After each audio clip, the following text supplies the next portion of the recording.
Welcome, everybody. So right now, we're about to get started. So if I can have everybody's full, undivided attention, please, so that we may get started. Thank you. Hello, my name is Alexander Roman. I'm 17 years old, and I attend Snow International High School. I'm a youth organizer with the Boston Area Youth Organizer Project, Youth Organizers United for the Now Generation, and the Boston Truth Coalition. Before we get started, I would like to acknowledge the fact that the clip we just watched of the great Nelson Mandela was actually footage of when he visited Boston and spoke at Madison Park in 1990. So, we'll be opening tonight's session with a call and response. So, I would love, and we would love everyone to participate, because of course, it would just sound a lot better if we have everyone saying it. Because if you only got a couple, it's not going to be as powerful. All right?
So, as we continue, I will now have my Boston Truth allies, Jessica Tang, Karen McBride, and Melanie Griffith come up and introduce themselves. Come on up.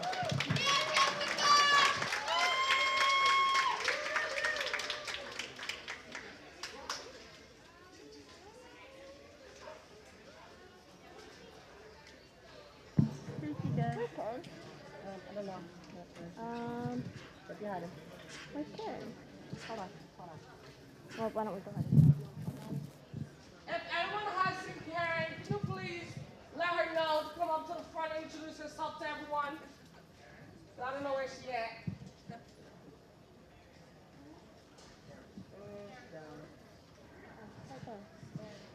Karen.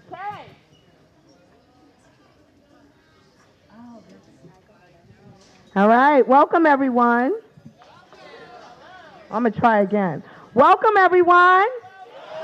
All right, my name is Melanie Griffith, and I stand before you tonight as a parent of Boston Public School students, a grandparent of Boston Public School students, a former Boston Public School educator, and a member of the community in which we're fighting for justice in a lot of these schools. I'm also an organizer with Massachusetts Jobs with Justice, and we're proud members of the Boston Truth Coalition.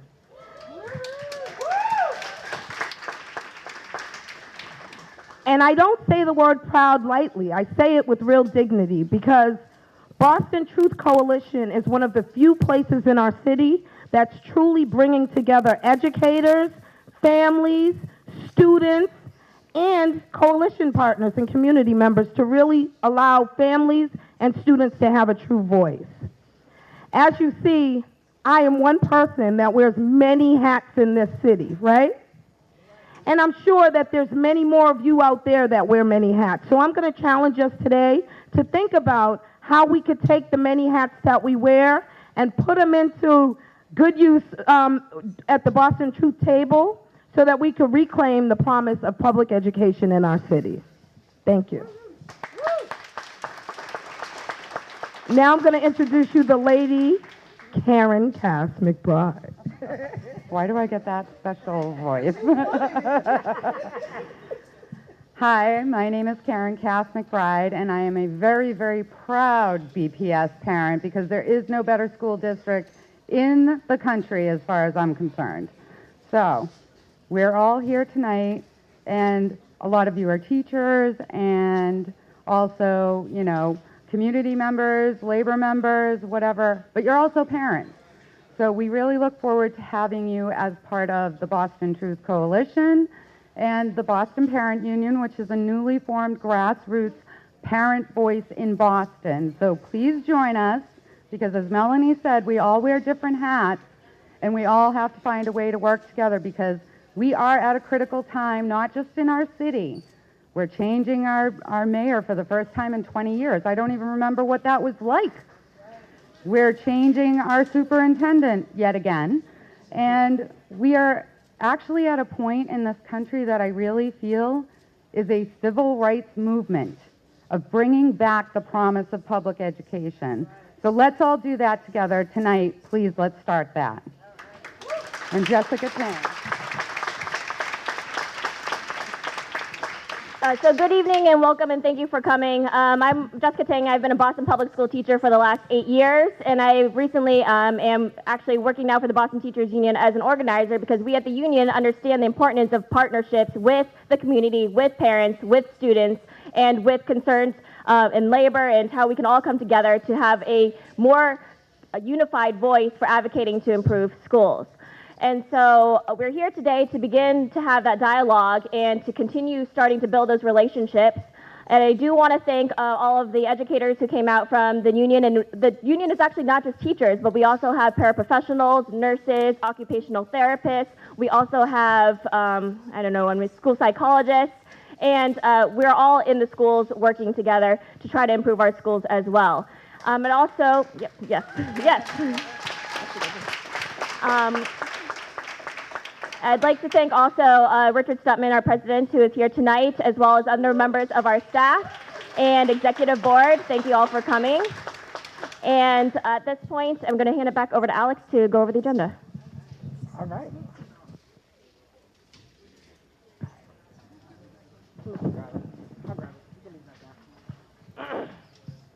Okay. All right. So far, right now, of course, we are in our welcoming. So, of course, as we all may know, this event did start at 5:30, which was our dinner, and we'll end at 8 o'clock. Maybe not 8 o'clock sharp, but we will try our best. So far on our agenda, we are doing our welcoming, as we have just done right now. And we will move, and right now we're moving on to our overview of the agenda, acknowledgements, Karen will take us through in a few minutes.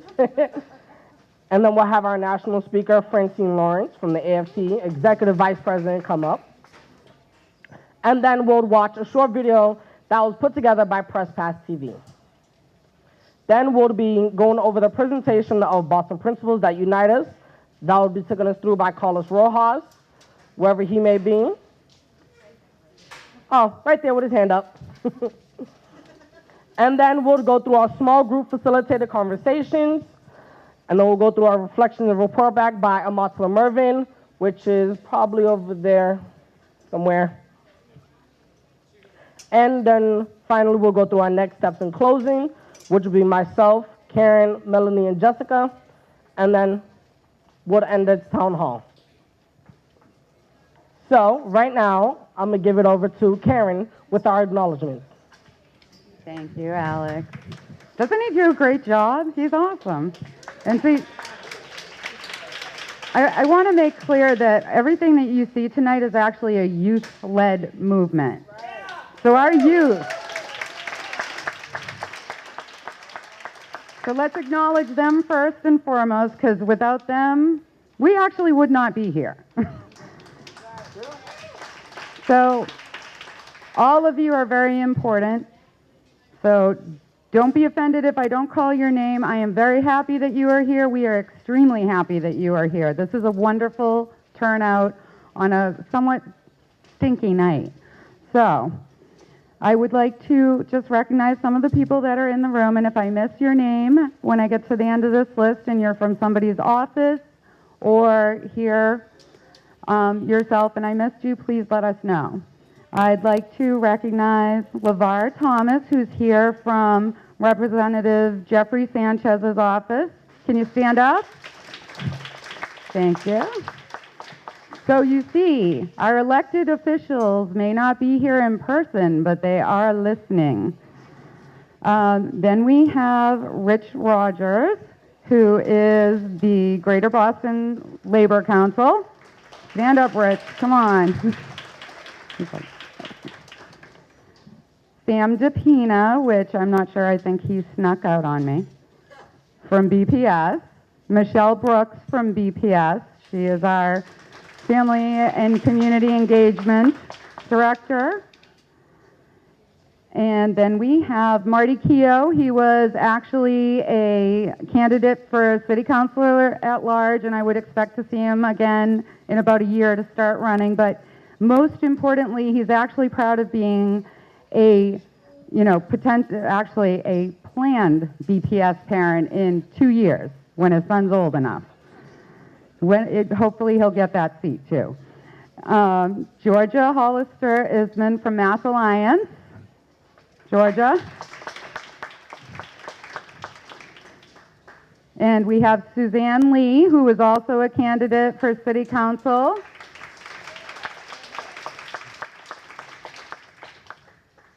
And then I can't read your...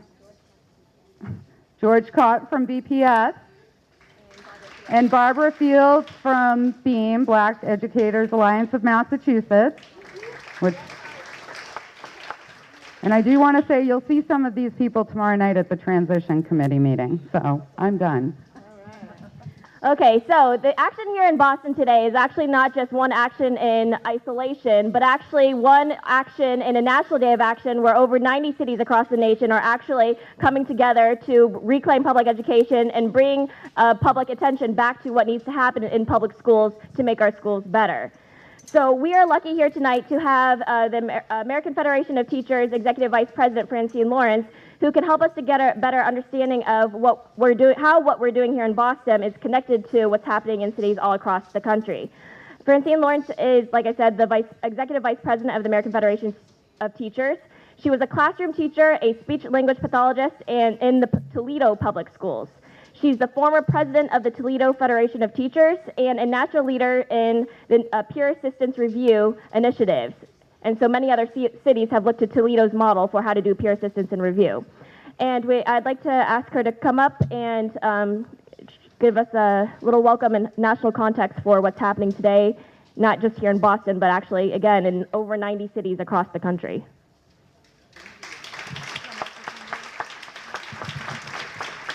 Thank you, Jessica. Hello, Boston. Hello, Boston Education Truth Coalition. This turnout is so impressive. Richard Stutman, thank you to you and your members for inviting me to join you and community members here this evening. It's an honor to be here for this historic event because today, as Jessica said, parents, students, teachers, paras, community members are staging actions from the East Coast all the way to the West Coast to reclaim the promise of public education. And we and they are doing so because too often public schools are subject to budget cuts, test fixation, and privatization. So now communities across the country are coming together to build a new vision for our schools and our children, one that champions great public schools as the heart of our neighborhoods, because together, we can make sure our schools are a place where all kids can thrive and the voices of those closest to the classroom are heard. But today isn't just a single day of action. It's the latest demonstration of a growing movement of teacher unions, teachers, parents, community members, community groups demanding a new direction for our schools. It's a coalition made up of those who are closest to our schools and our children, who feel like their voices have not been listened to nor respected for too long in the education debate in this country. So we've watched as politicians, CEOs, so-called reformers have pushed top-down mandates, vouchers, franchise charters, slashed school budgets, fired teachers, increased the fixation on testing, mass closed schools, and increasingly seek to privatize our public education. We watched as they have tried to divide us, pit us, one against the other, and we have had enough. So there's an impressive group of national coalition partners, too many to mention, that have come together over the last several months and have led to forums like this on this day of action. So we are joined by countless other community groups in cities and towns across the country. Now, many of the people participating in Days of Action joined more than 500 teacher union members and leaders, students, parents, community organizers, civil rights advocates, and faith leaders in Los Angeles in October to endorse the principles that unite us, our common vision for public education. So we are committed to taking the fight and the work back to our communities to grow this movement, reclaim the promise of public education for all, not just some children. We stand united around a common vision for our public schools. And please know that we, at the American Federation of Teachers, at AFT Massachusetts, the Boston Teachers Union, and the Greater Boston Labor Council stand ready to do anything and everything we can do to help this move forward. We all want great neighborhood public schools that are safe, welcoming, fully funded, who have teachers that are well prepared, teachers who are supported. And I spent most of the day today with teachers and students in Lawrence. It was a great day. Teachers and students who have manageable class sizes, who have time to meet together and collaborate. We want an engaging and enriching curriculum that focuses on teaching and learning, not testing, and that includes art, music, the sciences.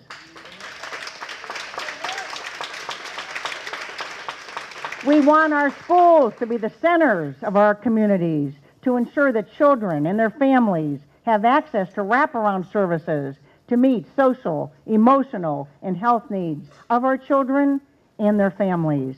So in short, we want to put the public back in public education.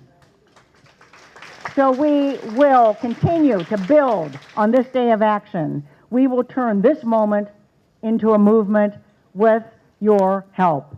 Together, we will reclaim the promise of public education as the propeller of our economy, the anchor of our democracy, and a gateway to opportunity for every child.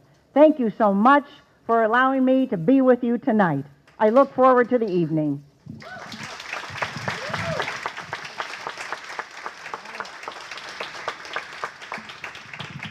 All right, thank you, Francine. Okay, now we're going to go on to our clip. So part of tonight's theme is transition, transformation, and dialogue.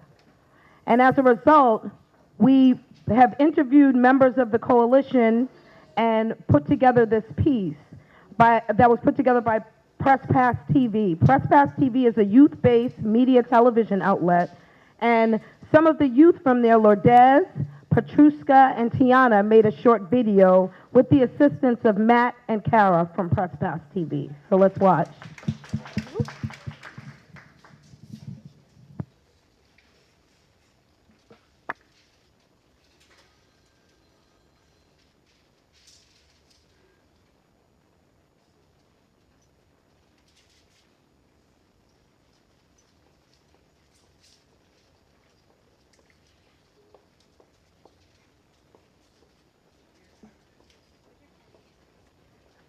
Yeah.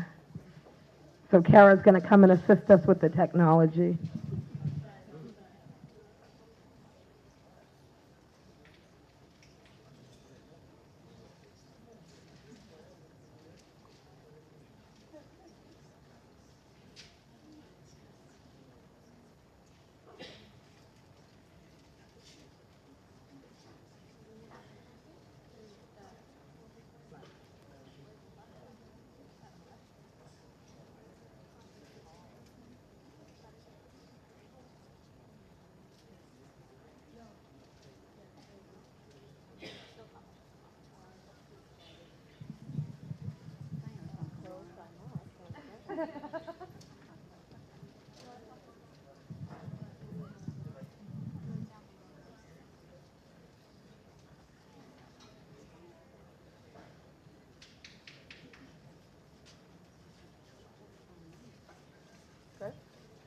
The fundamental problem facing our schools is inequality, and we're not doing much to address that issue. The disparities in education are really just a reflection of disparities outside of education, disparities in income, disparities in health and wealth, etc. Because Massachusetts has been a leader nationally in public education, Boston, as the major urban center in Massachusetts, needs to be an example for the entire country of what's possible in urban education and delivering high-quality education to all children.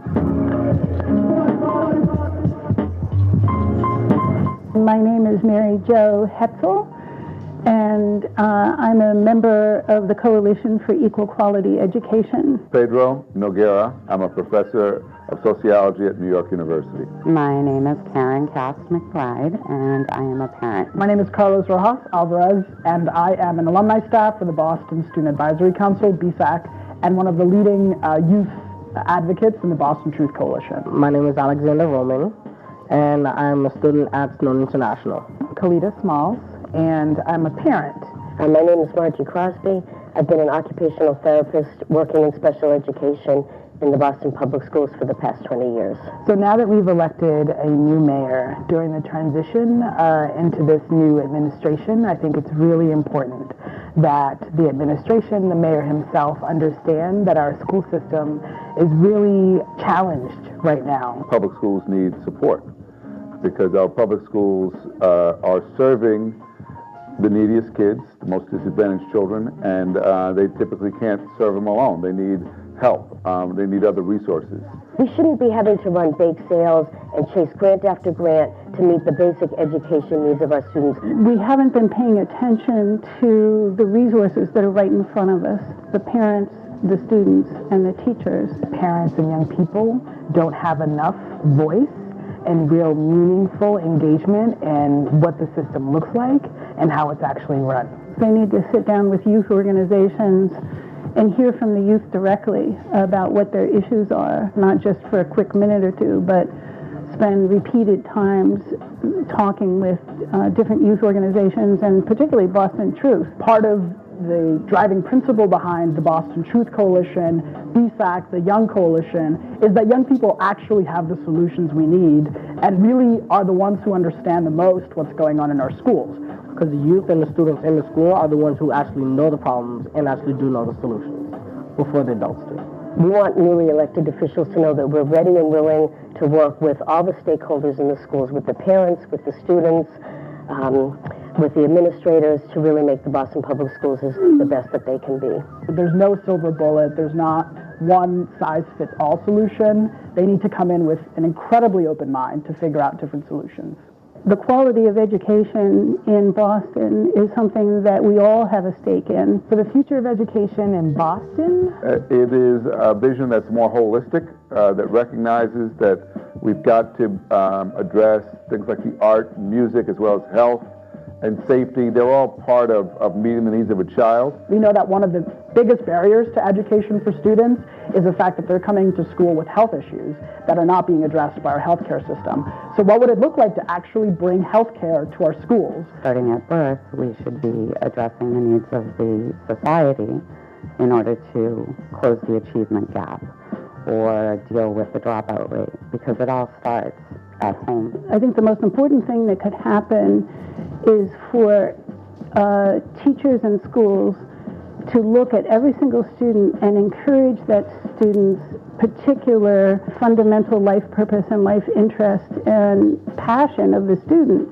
Then build the curriculum and the education around the student. I'd like to see all students really receive an excellent education in a safe environment where the curriculum is really designed to the individual students and their specific needs. We really want to see a city that remembers that we hold the oldest public education system in this country. And that bears with it some responsibility to make sure that we continuously show an example and serve as a model to this country.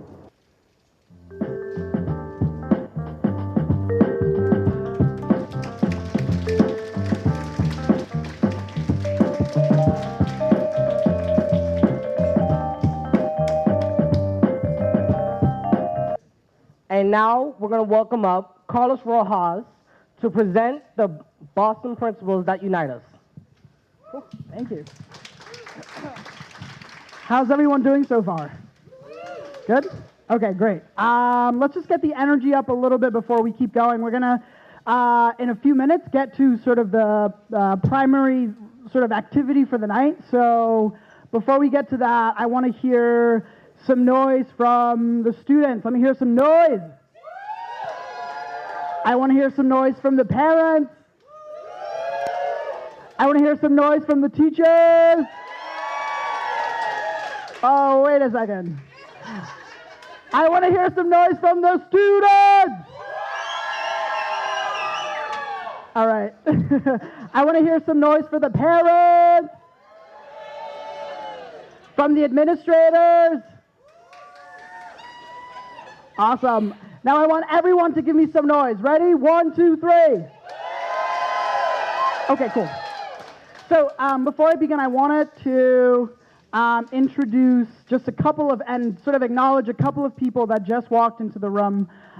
First, I want to acknowledge John McDonough, the superintendent of the Boston Public Schools. Hey, John. And I also want to acknowledge the president of the American Federation of Teachers, Massachusetts, who is standing right behind there, Tom. Great. Awesome. So before I introduce the 8 principles of unity, right, this document and these 8 principles that have brought us here tonight, I wanted to start out a little bit telling you about my story. So my story begins in 1993 when I was born in Colombia. I was born in Medellin. Anyone from Colombia? Hey, we got someone from Colombia. Yes. And I remember very clearly that when I was 5, my mom took me into her room one night, and she sat me down on her bed, and she said something that I won't forget ever. She said, "Carlos, I don't know when, and I don't know how, but one day you will grow up in the United States, you will go to school in the United States, and you will make something of yourself in the United States. And 3 months later, I'm not exactly sure how, we were on a flight to Miami. So that conviction and that belief in this American dream, right? The promise that if you work hard in school, you can become whatever you want to be, is what drove my mother to bring us here. And it's why I'm standing in front of you right now. And why you're here right now is because we all want to reclaim that promise, right? Reclaim the promise of public education. And the way we think we're going to do that, we have some idea of how we're going to do that, is through these 8 principles of unity. Now, if you're wondering where they came from, they actually came from you.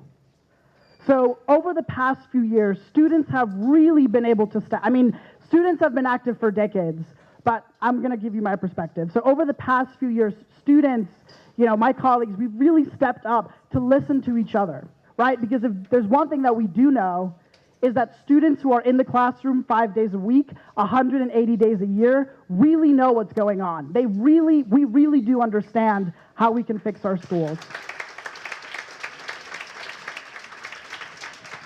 We also know that parents who are in their schools every week advocating for the children know how to fix our schools. We know that teachers who are in the classroom know how to make our schools even better.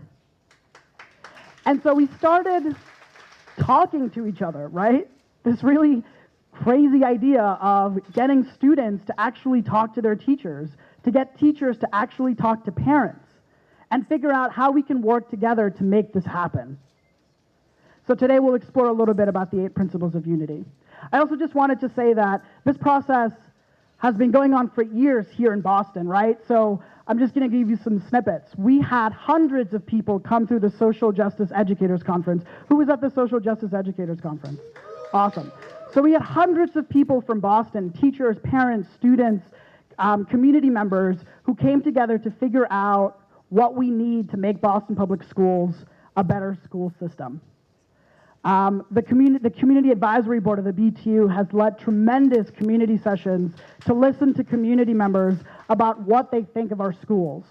The Young Coalition, the Youth Organizers United for the Now generation, we've been organizing to make sure that students can step up. We've been leading listening sessions, listening tours at T-stops, on our trains, on our buses, really figuring out creative ways to get students to be able to voice their opinions. And so what we're about to present is sort of a product of that. And we also want to let you know that this is also a national thing, right? So we just talked about the Day of Action today. That's happening in over 60 locations. Well, the AFT has led town halls across the country where they've partnered up with community groups to really listen to those communities. And so the AFT produced principles of unity that guided us and directed our thinking. But it's important to note that while the national principles of unity are 7 in number, we have 8, right? Not, because we really brought those back to our communities, and we heard loud and clear that there were 8 things we really wanted to focus on. So without further ado, I wanted to introduce one of the first principles, which is public schools are public institutions, and Jean is going to be introducing that principle.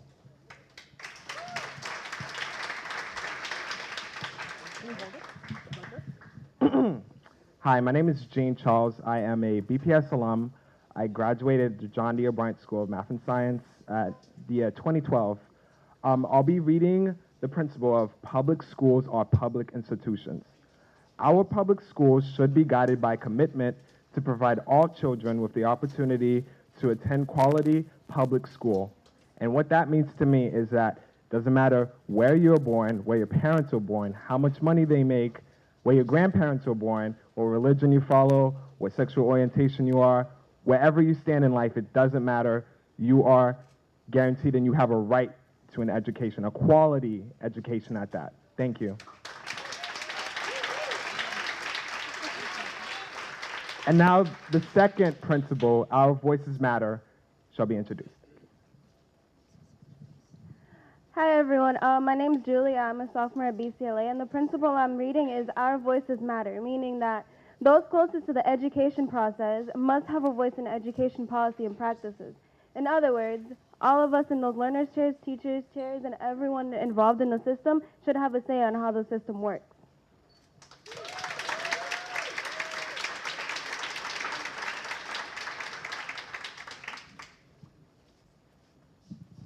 Hi, my name is Fatima Muhammad, and I'm a junior at Excel High School. And I will be telling you stronger schools sustain stronger communities.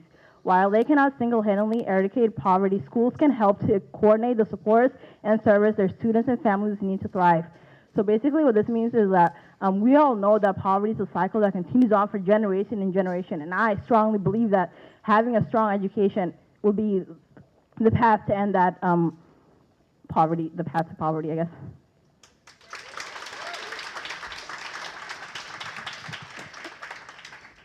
So the fourth principle is assessment should be used to improve instructions. Assessment should be used to inform instructional decisions, not to punish educators or students. And this is basically trying to say that assessment should be used to bring schools up, like make them better, not to bring them down.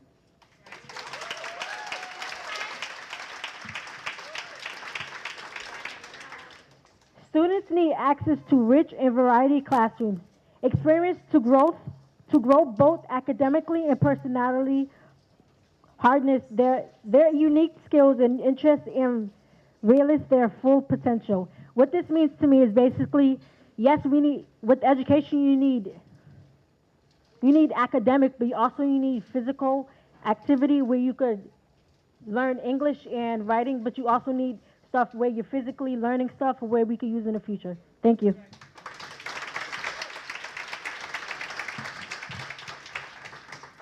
Quality teacher must be delivered by committed and respected educators.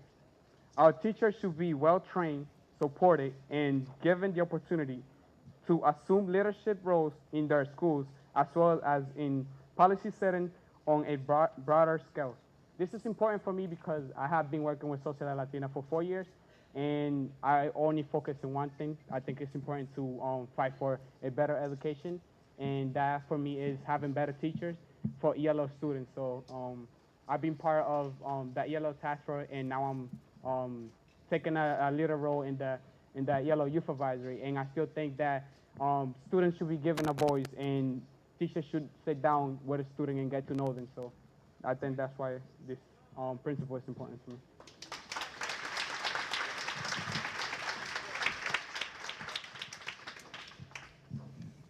The seventh principle of unity is schools must be welcoming and respectful places for all.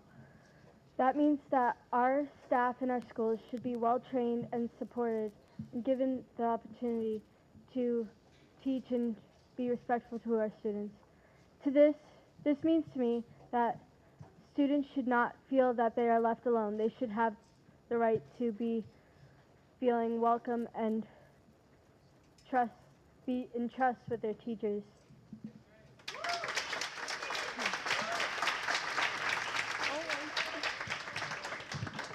Hi, everybody. How's everybody feeling? Well, my principle is our schools must be funded for success and equity, my bad. A full commitment to creating a just system includes a full commitment to funding it. As a product of both Lexington and Boston public schools, I know the difference in what a good quality education looks like and what a quality education that needs a little bit more help looks like, and just making sure that we're funding things for the right things that are actually going to help our students and influence our students to become better citizens.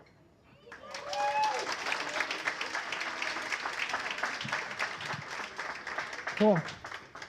Yeah, totally. So here you have these 8 principles that brought us here tonight and that we're going to get to really dig into tonight, right? Because this is not final, and I don't think it'll ever be final. We want to hear from you about, specifically about these principles, but what we're going to get to in a little bit, and which your facilitators will explain, is really us thinking about what is the BPS doing well in these respects, And what does it need a lot more work in, right? What does it need to improve with respect to these 8 ideas, right? And then we'll really be able to synthesize that, and like we've mentioned before, or maybe have not mentioned before, we'll bring those recommendations together and put them to immediate use. We'll have, there's an education hearing tomorrow, right, for the transition committee for Mayor-elect Marty Walsh. And we want to bring these immediately to that committee for recommendation. Our solutions, right? And we're going to keep using them, and we really need your help to own these, right? So part of this process is we really want you to feel like these belong to you, so that you can take them out and use them to guide your work in whatever you're doing, whether you're a youth organizer, a parent organizer, a teacher organizer, etc. So now we're going to break off into sort of working groups. Each table will serve as a working group. So for that to happen, what I first need people to do is anyone who's not sitting, so anyone who's standing, if you could find a table to sit at, because we'd love for everyone in this room to be part of the conversations.